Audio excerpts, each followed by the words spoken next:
Welcome back. Well, this is our last video of 2019, so I thought we'd do something fun.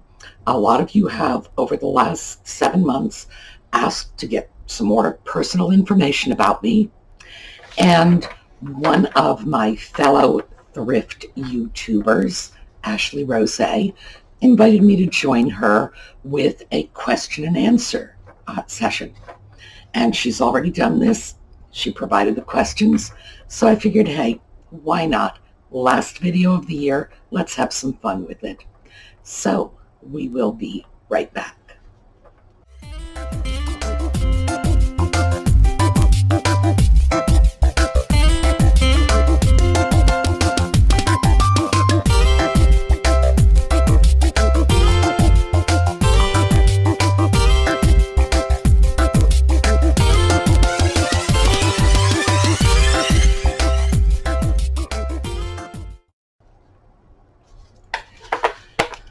Okay, I think this is just about our very last session with English as She Is Spoke.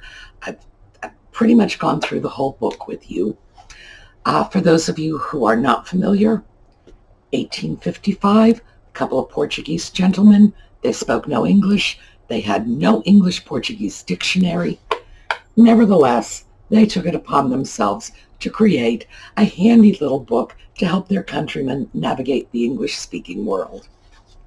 So this is in one of the dialogue sections, and it is entitled For to Ask Some News, and it is the sort of typical conversation a young Portuguese traveler can expect from an English-speaking country. What news is there? I have not heard nothing.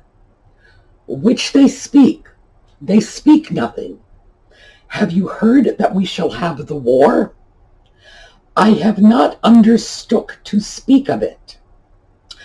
They speak, however, of a siege. That's modern warfare for you. It was spoken, but it is not true. On contrary, they speak of the peace. Is it true what is told of Master whatever?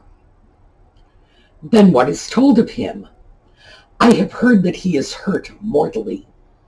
I shall be sorrow of it, because he is an honest man. Which have wounded him? 2 knaves who have attacked him. Do know it why? The noise run is that by to have given a box on the ear to a of them. I believe it not, nor I either. So, the noise run is, I'm assuming the noise run would be something along the lines of what we would call the grapevine. Very colorful indeed. Okay. I have a question list here. It was prepared clearly by somebody who did not have me in mind, just generic questions, and we're just going to tick them off. What are your hobbies? That was the first indication that they do not know me. I barely have time to sleep. I don't have time for hobbies. But I will show you this because it's been sitting right next to me whenever I do videos in this chair. Okay, this is a headband I began knitting about, I don't know, maybe a year ago. As you can see, very large needles, should have been done in about an hour, and this is what I've gotten done in a year. It's brightly colored because when I walk, I do it either after sunset or before dawn.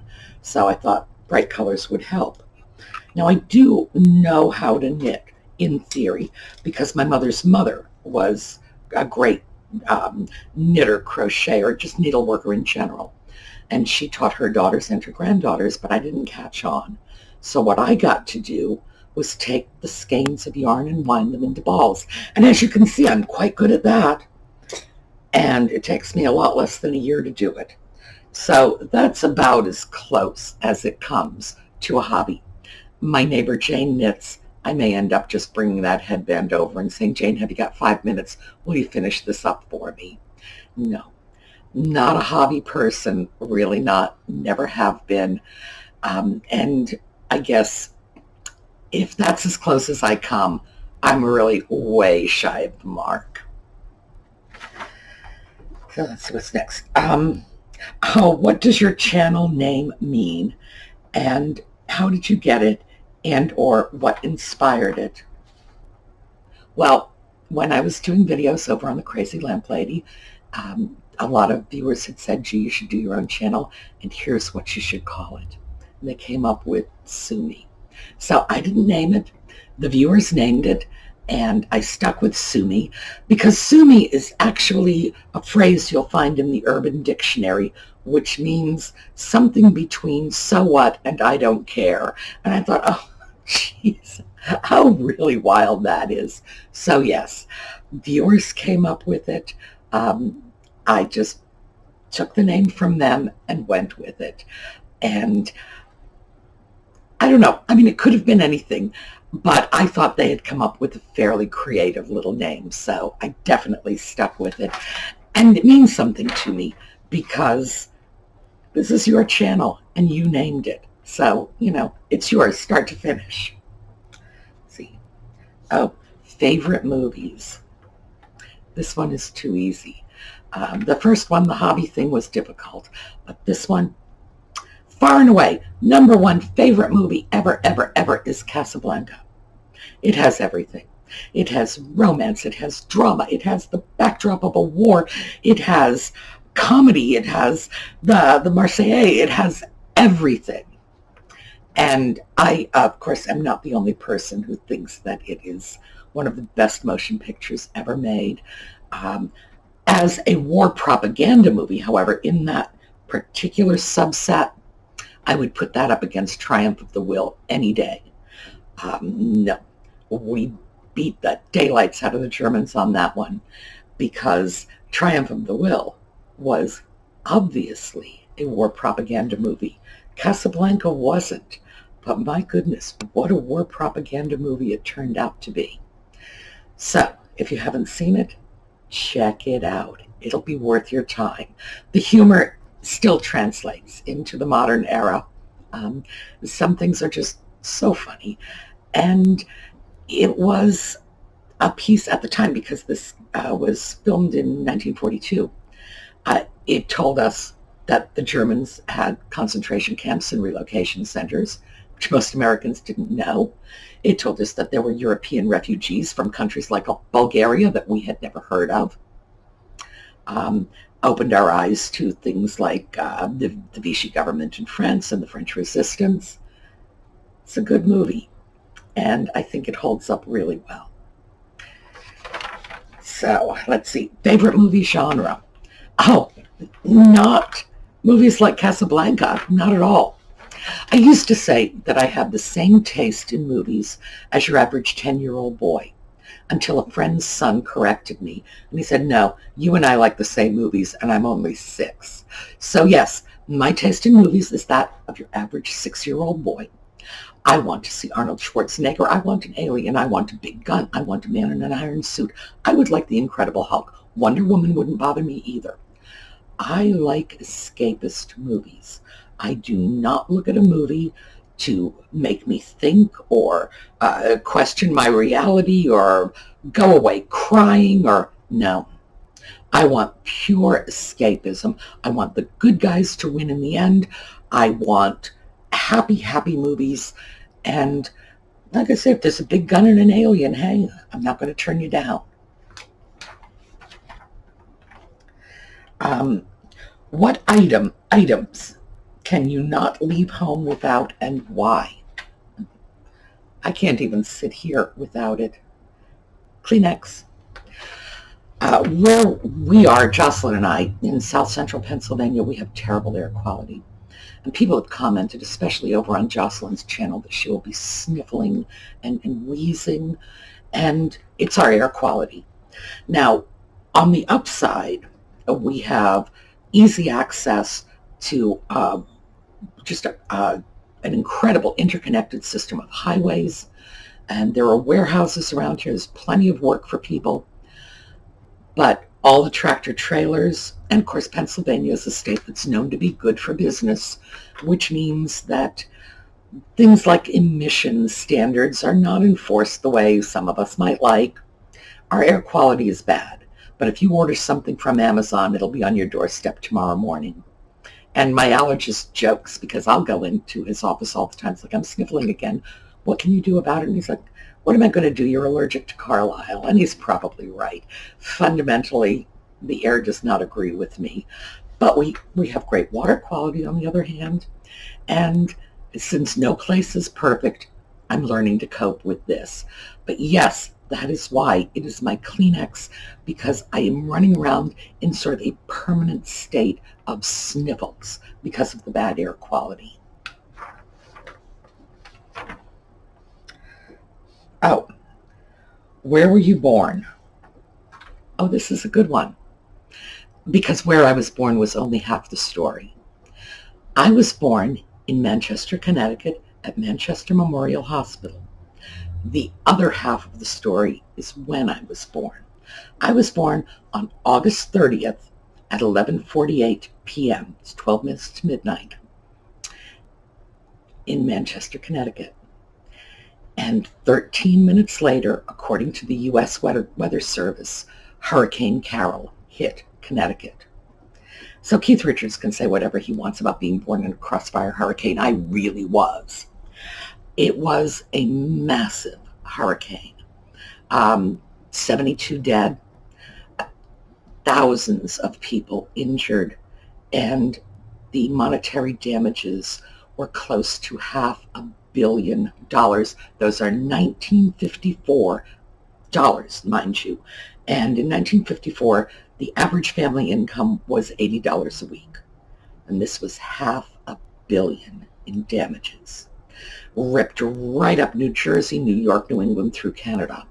Now, of course, the damages were so high in terms of the dollar amount because it was going through a very built-up, heavily populated area. But it was so bad that the name Carol was retired from Atlantic hurricanes. The Carol that I was born in, there will be no more Hurricane Carols after this. She was just considered the last of her era. And so the where, half of it. The when is the other half. And so the where and when together, yes, I was born in Hurricane Carol. So, let's see. What's good in your life right now? Oh my goodness, everything. Everything. Nothing's bad in my life. I consider myself so fortunate to be able to say that. But everything is good.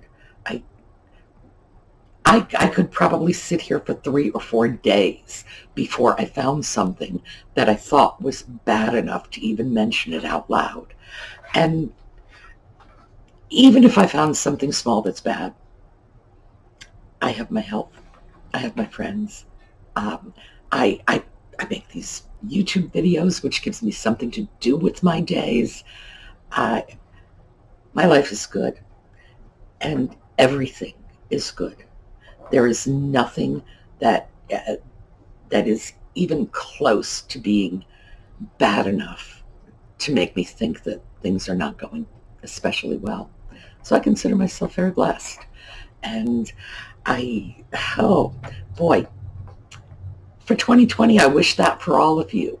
You know, my glass is half full. I hope yours is also.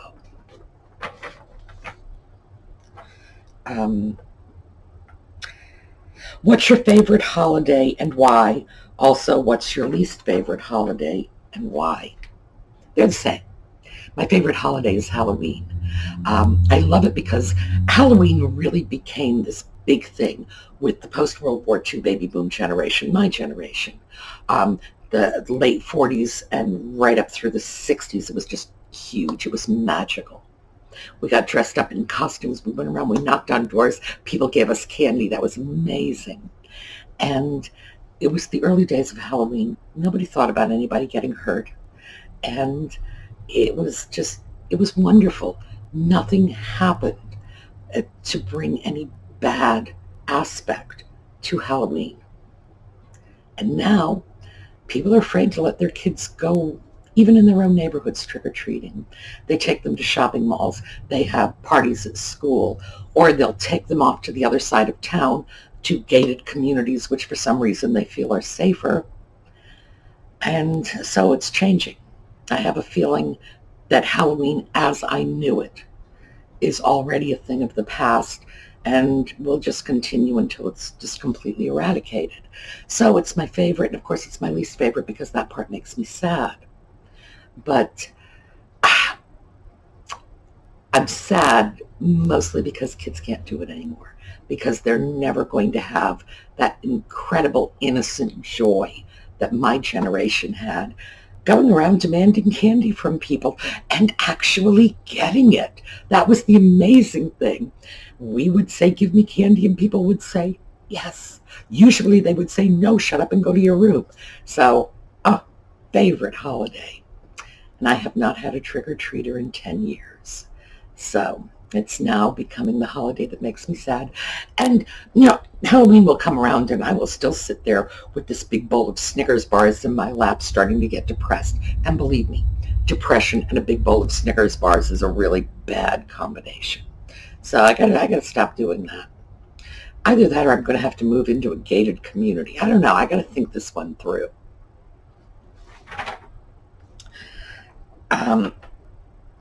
Okay.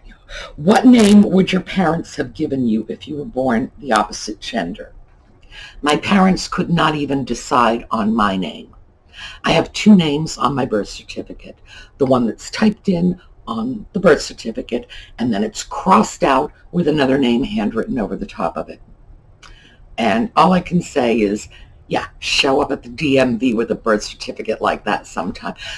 Actually, you can do this if you want to. You can just take your own birth certificate, cross your name out, and handwrite another name over top of it. And you'll see what I have to go through when I'm looking for ID. It's really amazing. But it is, in fact, why I use Sue, why I don't use Susan, because that's the difference between the two names. And whichever name people want to stick on me, Sue will work. So, and because of the strange birth certificate, sometimes people will say, no, I'm only going to take what was typed. Other times people will say, okay, it's got a seal on it, I'll take the handwritten bit. So my identification is this mismatched hodgepodge of different stuff. And actually, you know what? I'm going to show you my birth certificate because I'm sure you're sitting back saying, yeah, right. Here is my birth certificate.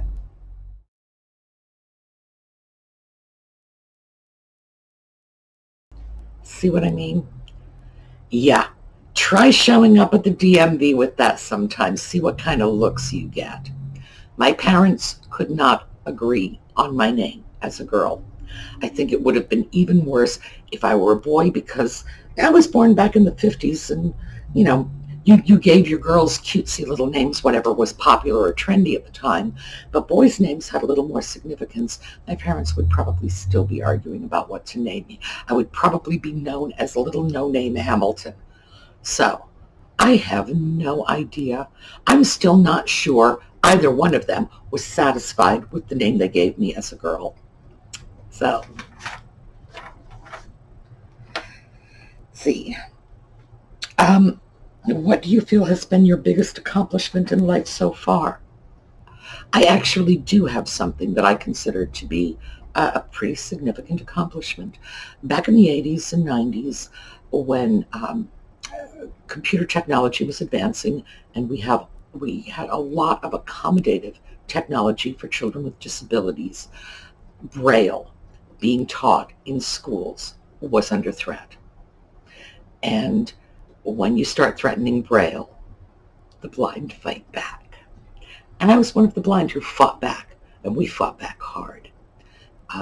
We were able to convince school departments, Department of Education, etc., that if you take away Braille from children who are blind or visually impaired, you're robbing them of their literacy. And I have concerns about the future because although we were successful at the time, Now that I'm looking at young children without disabilities not learning cursive, now I'm thinking, gee, the same arguments they brought to bear in removing Braille from the curriculum of a blind child are the same arguments they're justifying the removal of cursive with. That we have the technology, we have this, we have that. Well, you're not allowed to take technology into college exams, so they need cursive too. And I would say the same arguments can be brought to bear against eliminating cursive as were used against eliminating Braille. Any form of communication is important and valuable, and children do need to learn to write. Not just print, not just type, but everybody needs to be able to put a pen in their hand and just write and keep going. You never know when you're going to need it. And usually the times you need it, it really pays off. So, biggest accomplishment, saving Braille for a whole generation of blind kids. Did not do it alone, but I'm proud to say I was one of the voices that spoke up for it. Where are you now? And this says, answer as comfortably as you please. I don't know. I don't know if that's like a literal question. I am in South Central Pennsylvania. I am in Carlisle, remember, with our bad air and my sniffles. But I think sort of metaphorically, I am where I'm supposed to be. I'm in a good place. So that's how I choose to answer that. I am where I'm supposed to be. I think I'm where I'm meant to be. So I hope you all are as well. If you're not, oh, for heaven's sake, scramble and get there. Let's see. Makeup versus clothes. Which do you care about more? Neither. I wear makeup and clothing because it makes the people around me feel very comfortable. If I were left to my own devices, I would be recording this in my jammies. That is the absolute truth. I would wear enough clothes to keep me warm in the winter and to avoid getting arrested in the summer. I think makeup and clothing is something we do for the people around us. I'm not sure how important I would expect it to be to me, because it's not. These are things that mean absolutely nothing to me. I do it for the people around me. If the people around me are pleased with it, then I'm happy. It's like, if it's good for you, it's good for me. Okay, what show and or shows have you binge watched? Oh, that's too easy. I don't watch television. I don't even own a television anymore. In fact, before I finally brought my television over to Jocelyn's so that her kids could play video games on it, it sat out in the schoolhouse in a box for 4 years. So when I want to watch television, I just download a television show over the internet and watch it that way. And this month, the most recent season of The Expanse came out, so I binge watched the previous 3 seasons and then the 4th season. And in a couple of weeks, I'll probably watch them all over again because I enjoyed the novels. And I really think it's a very, very well done show. So that's number 1. The one I binge watched before that was Gentleman Jack, which is, I believe it's done by HBO. See, I don't know the channels because I don't find them on channels. I find them on internet sites. And I did watch that again. And that's one that I expect I will probably be binge watching quite a lot because I really get a kick out of that show too. So, The Expanse, Gentleman Jack, binge watched both of them this month, and will probably do it again first chance I get. Are you an introvert or an extrovert? I see myself as an introvert because 90% of what goes on for me goes on in the space between my ears. But I think most other people see me as an extrovert because I like people, and I always worked in a capacity where I was dealing with people. It's what I enjoy. So, I don't know. Maybe one person's introvert is someone else's extrovert.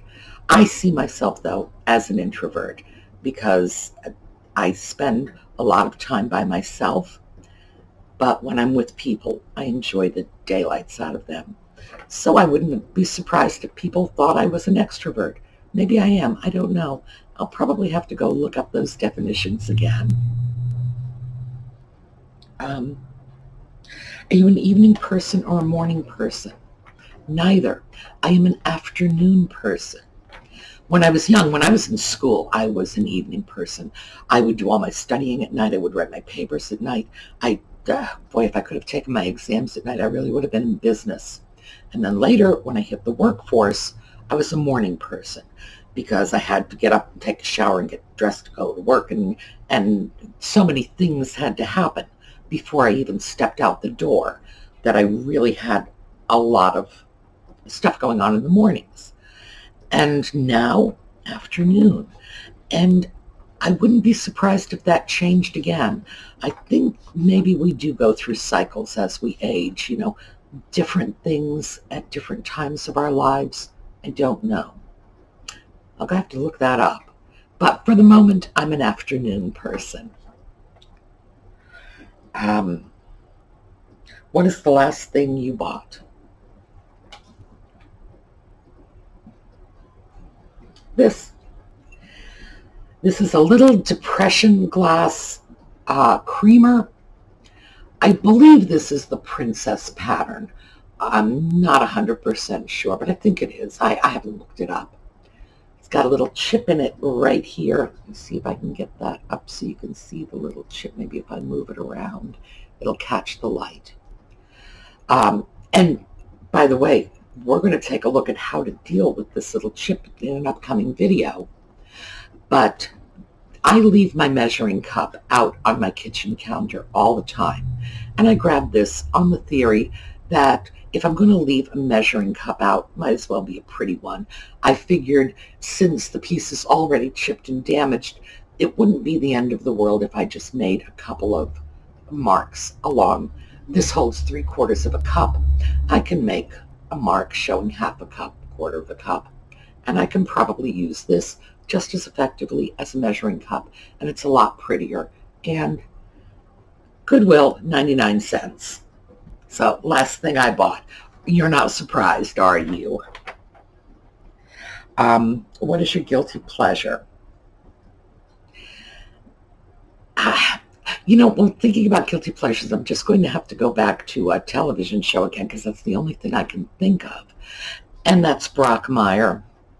For those of you who haven't seen Brockmire, well, for those of you who have, you know what I mean. It's dreadful. It's raunchy. It's crazy. It's so far out there. But I love Hank Azaria, and the man just cracks me up. I could listen to his bizarre monologues all day long, but it's not at all politically correct. As a feminist, I shouldn't be watching that. My goodness, as a responsible adult, I shouldn't be watching that. Not that I think children should be watching it. I really don't. This is not family friendly. But yeah, guilty pleasure, that would be it. Brockmire. Oh, and by the way, if you decide to check it out, remember, don't do it with your kids. Believe me, you'll be glad I told you that later. Can you cook? Yes. All the women of my generation could cook. They taught us that in school. We were expected to grow up and be housewives and mothers. We were not expected to work. We were expected to bake brownies. That's what we were supposed to be doing. So yes, I can cook. I'm not sure how well I do the whole housewife thing, but I can cook. And in my generation, it's not even considered an accomplishment. That's sort of considered baseline. Of course you can cook. Our final question. What scares you the most about getting old? Well, it can't be too much seeing as I've gotten old already. I am 65. I am no longer a spring chicken. I suppose if I had to take this dead seriously, it would be the plight of the elderly in nursing homes where they are incarcerated, almost like criminals. They don't get to do what they want. They are just herded into facilities where they're waiting to die. That's horrible. I had volunteered as an advocate for seniors confined to nursing homes. I used to get in trouble because I would refer to them as seniors incarcerated in nursing homes because that's how I felt about it. And I'm telling you, there is a dissertation in this for some enterprising individual doing a comparison of incarcerated populations in prison and the elderly in nursing homes because the similarities are frightening. I do not like the way the elderly are treated in situations like that. Um, they are treated like small children who can't even make decisions about what they want to eat. I would like to eat peanut butter. No, we can't because that's not on your diet list. It's like, for heaven's sake, they're 95 years old. They're in a nursing home waiting to die. Let them have their peanut butter. Who's going to be hurt by this? Can't walk out the front door. Not allowed to smoke. They may have been lifelong smokers. They get thrown in a nursing home where you can't smoke anymore. Oh, really? You're going to do that to somebody who's 95? Yeah, I'm not advocating smoking or anything. It's just that, really, if they've gone that long, let it alone. I don't feel that they are treated with respect or dignity, even in the very best of facilities. So, what do I fear about getting old? Getting confined to a nursing home. But there are many steps you can take to avoid this. So for any of those of you who are my age or getting in this realm, your doctor can give you a competency test.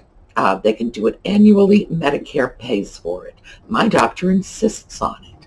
Make sure that you have all of your paperwork in order in case anybody should question your competence, because as long as you are capable of taking care of yourself, it gets very hard for somebody to put you away against your will.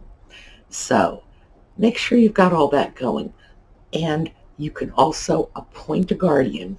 If you think your family's going to go against your wishes, you can appoint a third person to be your guardian if you should become incapacitated. Make sure they know what you want. So, yeah, I'm going to become a gray panther when I get older. I swear I am. I'm getting to the point where maybe I need a new cause to fight for. But yeah, that's what scares me, being locked away in a nursing home. And so I will fight that. Anyway, it's been wonderful sharing 2019 with you. I look forward to sharing 2020 with you. And the next time we do question and answers, you're going to come up with the questions because I have no idea who came up with these. It was a random list. So we'll take your questions next time. And finally, Kim C., please, please, please get in touch. Your little lucite bird is waiting for you. And if I don't hear from you, I am going to have to choose another winner. So for the rest of you, I will see you all next year.